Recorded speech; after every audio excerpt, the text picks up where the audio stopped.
Without so much as a warning, life hangs in the balance. Human endeavor turns to chaos. Look out! And within seconds, nothing will ever be the same. Ever. I'm Ron Pitts. You know, mayhem never takes a holiday, and neither do we. Cameras roll as a tornado bears down on a Canadian farm and wipes an entire house off its foundation. The fiery crash of a NASA test aircraft endangers the life of astronaut Neil Armstrong. If you were any closer to the danger, you'd get hurt. This is Destroyed in Seconds.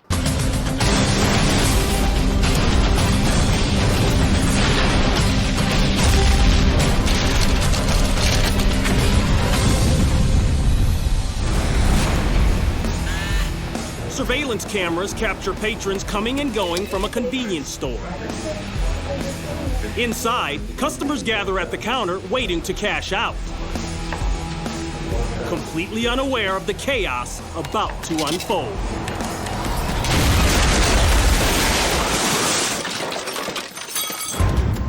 An SUV seems to take aim directly at the store. Inside, a man, 2 women, and an 8-year-old boy are at the counter. When 6,800 pounds of vehicle explodes through the wall, the clerk manages to stumble out of harm's way. But 3 of the customers are buried under debris. The 2 women free themselves.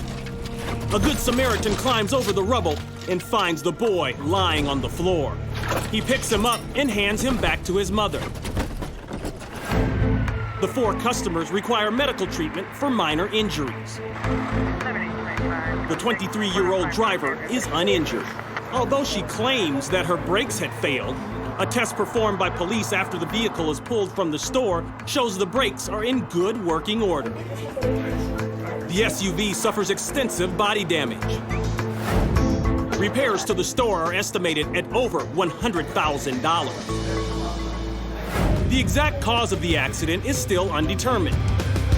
The store's owner has since installed protective barricades around the store, ensuring that this will never happen again. They're off and running. Winter Haven, Florida plays host to the Laughlin Formula One Prop Tour. These supercharged racing boats reach 140 miles per hour on the straightaways and can take curves at nearly the same speeds. Due to their aerodynamic design, only the bottom 2 inches of a Formula One are underwater at top speed. It's going around turn 3, the tricky part of this course. The slightest surface ripple can send a boat careening out of control. Look out! Oh my goodness!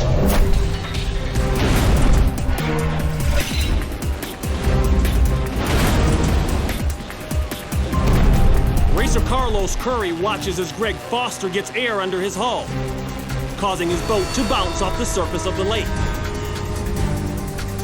The driver's side hits the water and pulls him hard to the left, directly into the path of Curry.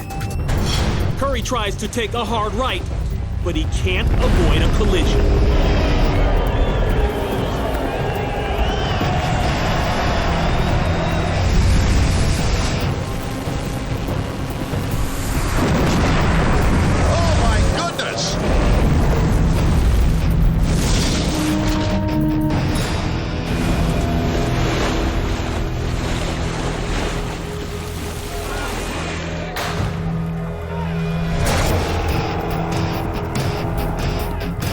Curry's boat rolls over. He manages to free himself from his harness. Rescue crews pull him from the water, uninjured.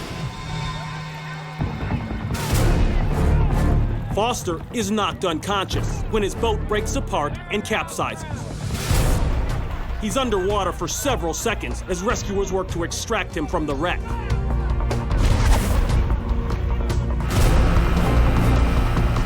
He comes to and signals that he's okay.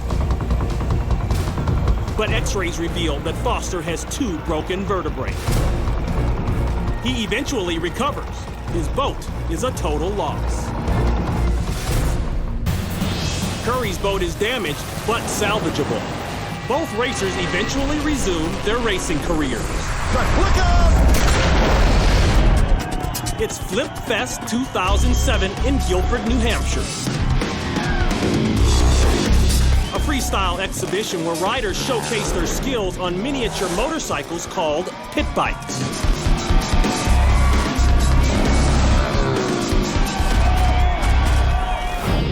TJ Russell comes to Flip Fest at the top of his game. He's considered one of the world's best pit bike freestylers, wowing crowds on his highly modified $10,000 two-wheeler. Today, TJ plans to pull off a 100-foot backflip jump, a distance that's 30 feet further than he's ever attempted before. It's a decision that TJ will live to regret.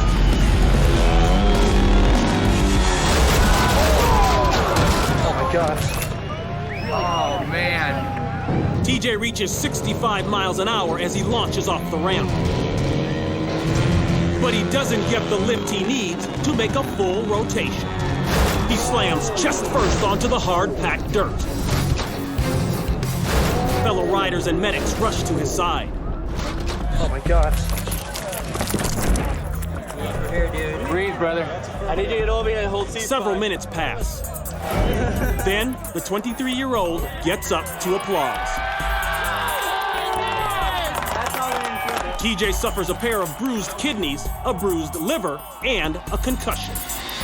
Despite his violent landing, he's back riding the next day.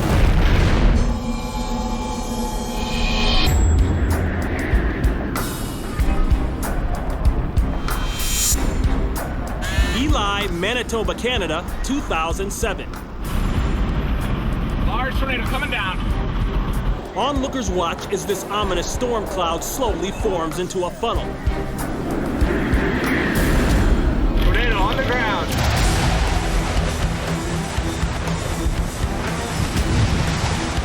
When it touches down, the twister quickly escalates to an F5 storm. Look at how big it is. It's huge. With winds reaching 260 miles per hour, the tornado erases everything in its path. Oh my God. Shut your door. Shut your door. Don't go.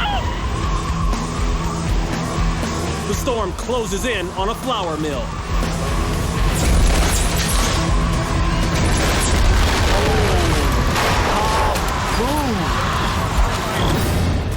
The 200-foot tall silos are no match for the violent winds. Power lines arc amid the flying debris.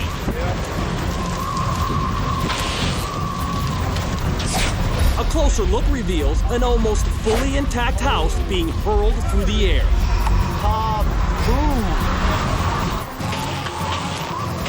After nearly 40 minutes, the tornado dissipates, leaving a swath of destruction. Buses and tractor trailers blown from the highway are found in the surrounding fields.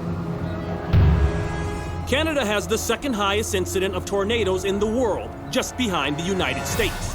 But the Eli Twister remains the strongest tornado to ever hit the country. No one is killed or seriously injured, but damages total $4 million. And 19 people are left homeless.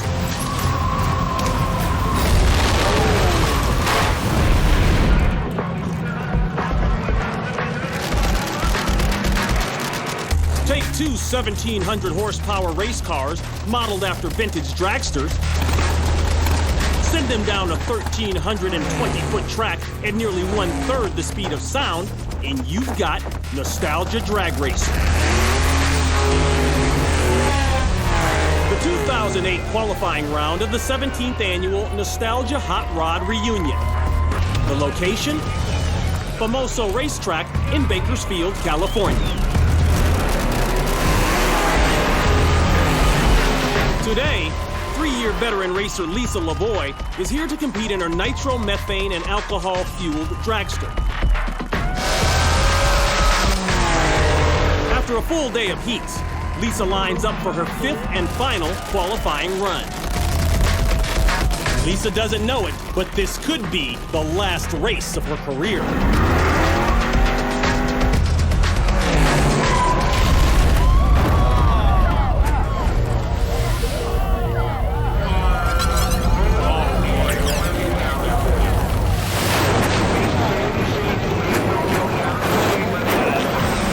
Lisa's 2,000 horsepower engine is so powerful, her car's chassis can't handle the torque. This causes the dragster to pull hard right. Lisa collides with Daryl's car and both slam into the concrete barrier. Sparks shoot from the flipped dragster only inches from Lisa's head. The car is sent through another series of flips. Lisa finally comes to a stop. Rescue teams quickly descend on the wreckage. Lisa is rushed to the hospital where she is treated for a back injury and severe facial bruising. Her $180,000 dragster is completely destroyed. Daryl Waters' car suffers only body damage and races again later that day. During the crash, Daryl uses his car as a barrier to keep Lisa from crashing into the wall. Lisa believes the move may have saved her life. Danou, France. More than 100 firefighters and 60 police respond to a fire at an industrial complex. Authorities block off the surrounding area and close down nearby roads. As the blaze continues to grow, it threatens to ignite 3 gasoline tankers within the complex. Firefighters can't keep the flames at bay.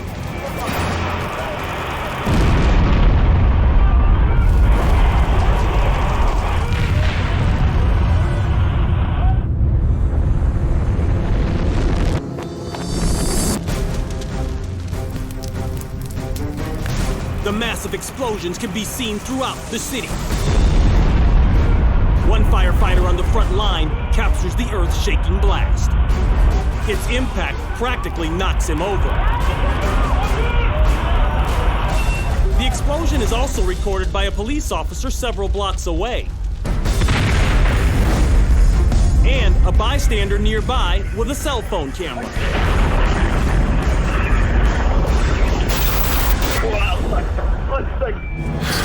It takes fire crews 5 hours to bring the blaze under control.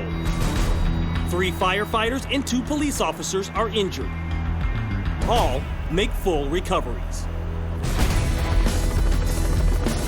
Damages are estimated to be in the tens of millions. Police link this blaze to a series of arson attacks following the election of a new prime minister.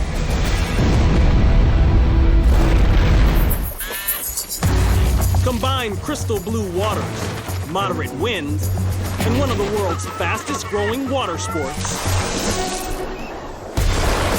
and you have a perfect trilogy for an action-packed commercial.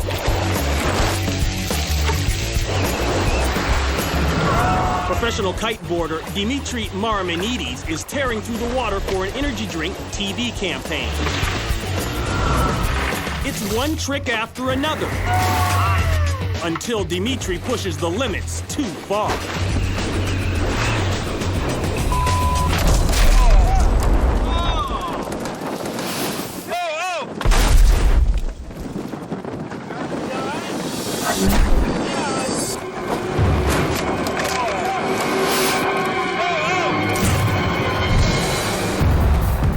A camera mounted on Dimitri's backpack shows him clearing a height of around 25 feet off the water.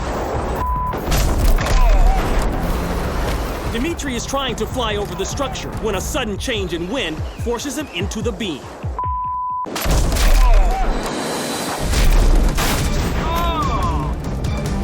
Dimitri falls roughly 10 feet and hits his head on a handrail. He's now in danger of being pulled into the water by his kite. His friends get that under control first. The Greek native is in shock with a fractured rib and pelvis.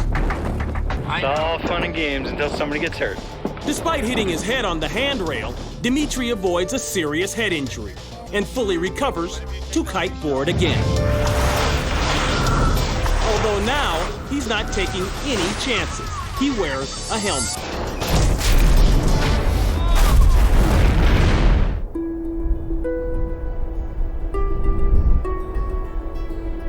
July 1969. The world holds its collective breath as the United States attempts to land the first men on the moon.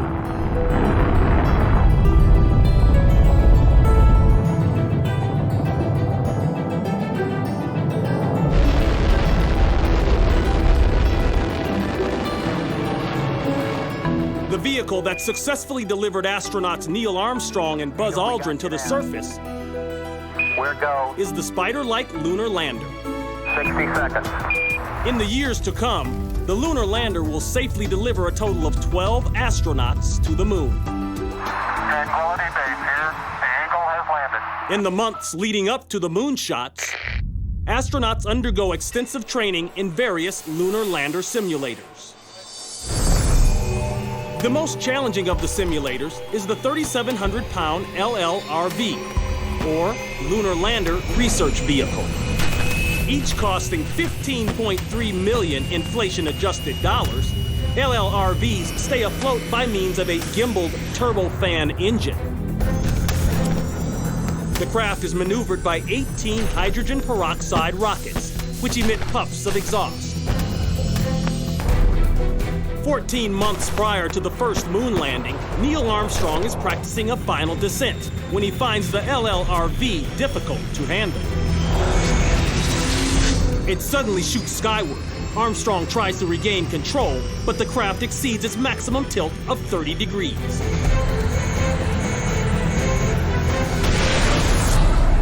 Armstrong ejects. Other than a bite to his tongue from the force of the ejection, Armstrong is uninjured. But this isn't the only time one of these simulators seriously malfunctions.